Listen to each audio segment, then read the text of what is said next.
Two big movies are scheduled to hit theaters this month, but are they doomed to failure? We're going to be breaking it down on this episode of Words Like That. All right, I think we're ready to roll.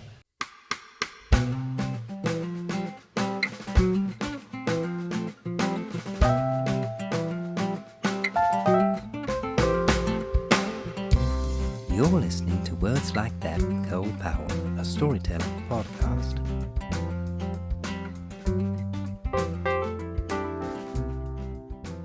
All right, folks, I'm Cole Powell. This is Words Like That, and today is a movie-centric episode. Two movies are hitting the box office this month. One coming out this week, the other toward the end of the month. This is Wolfman, which is a reboot of the classic Lon Chaney Jr. Universal horror movie, and the other is Flight Risk, which is an action thriller starring Mark Wahlberg, directed by Mel Gibson. I reacted to the trailers for both of these movies last year, and I thought both of them looked like they had potential to be really good pictures. Wolfman looks like it's really going to hone in on the psychological aspect of what it would be like for a person to turn into a werewolf as they're losing their ability to think, reason, speak, and also from the perspective of the person's family, the wife and daughter watching their husband and father turn into this monster that may very well kill them. The concept of flight risk sounds simultaneously gimmicky and cheesy, yet also unique and interesting and different.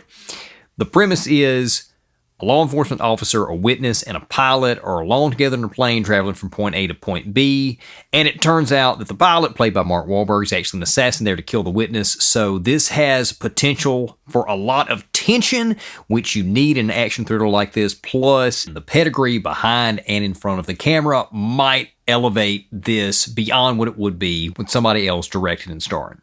But one thing gave me pause. Both movies were initially scheduled to be released in October, which is a really bad month for the box office, unless you're talking about a horror movie. So it made sense that Wolfman would be released, and initially seemed it might bode well for the Wolfman's box office, because the studio, in order to release a horror movie in October that is full of horror movies because of the Halloween tie-in, the studio had to have confidence that this movie would be able to compete against all these other horror movies and do well. Flight Risk did not seem like as great a move. Usually when you have an action thriller like this come out in October, it's dead on arrival. It's usually not that good of a movie, which is why they ended up shoving it in October. Then it got worse because both studios pulled these movies from October and threw them in January, which is literally the worst month for movies. And the reason for that is we're coming off the holiday season where you've had a lot of big tentpole movies. People have gone to those movies. They spent their entertainment budget on those movies. They spent a lot of money on Christmas. January is really cold. People don't really want to get out. They've been traveling for the holidays. They're staying home and resting. Also, income tax returns haven't really started rolling in yet. I'm talking about this all from the U.S. box office standpoint. So January just historically a dead month. But some movie is going to win the box office in January. So if a studio has a movie that they don't think can compete in any other time of the year, they'll stick it in January in hopes that it will be the box office winner for that month. But that's just what this means for these two movies, that the studios don't have the confidence in them that they can compete at any other time of the year. Not Valentine's Day, not Easter, not the summer movie season, which now runs from April through September, essentially. Not October, obviously, since they moved the release dates, and certainly not the holiday season. So moving to January, the lack of confidence that that move indicates doesn't necessarily mean that the movies are going to be bad, but the fact that the studios don't have confidence in the box office performance could mean that the quality of the films aren't that good. So, of the two, I think that Wolfman has the potential to do the best at the box office. Right now, it's tracking really well, $20 to $30 million opening weekend, and that's on a reported $7 million budget. So this was shot on a shoestring budget. For it to make $20 to $30 million opening weekend on that kind of budget in January for a horror film, really, really good numbers. Flight Risk is going to have a much harder time. It's reportedly shot for $25 million. Right now, it's tracking for a $5 to $10 million opening weekend. And unless it's really, really good and gets great word of mouth, probably not going to do that well at the box office.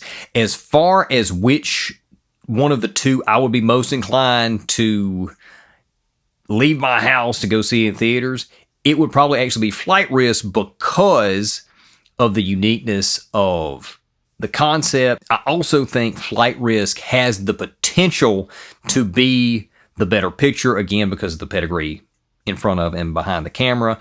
But Wolfman also looks like it could be really good. Then again, they both may be terrible, and they both may be giant flops. Time will tell. What about you? What do you think? Have you seen the trailers for these movies? Are they on your radars? Does it sound like something you'd be interested in seeing? Are you planning to go see either one of these movies in theaters? Let us know in the comments on whatever platform you're watching this on that allows for comments. I'll also have at some point an adapted transcript version of this on my Medium page. That's medium.com, username @SColePowell. You can go read it. You can go check out other articles I've got on there, free to read. And that's going to wrap up this episode of the podcast. Hope you enjoyed it, and we'll see you next time. Can't have no words like that. Theme, Words Like That by Cole Powell. Lead in by Ryan Purser from Wicked Woman by Four Way Star. Original cover photo by Kelly Bagwell. Recorded at Randomine Records. Section 107 of U.S. copyright law allows for the fair use of copyrighted material for purposes such as criticism, comment, news reporting, teaching, parody, or research.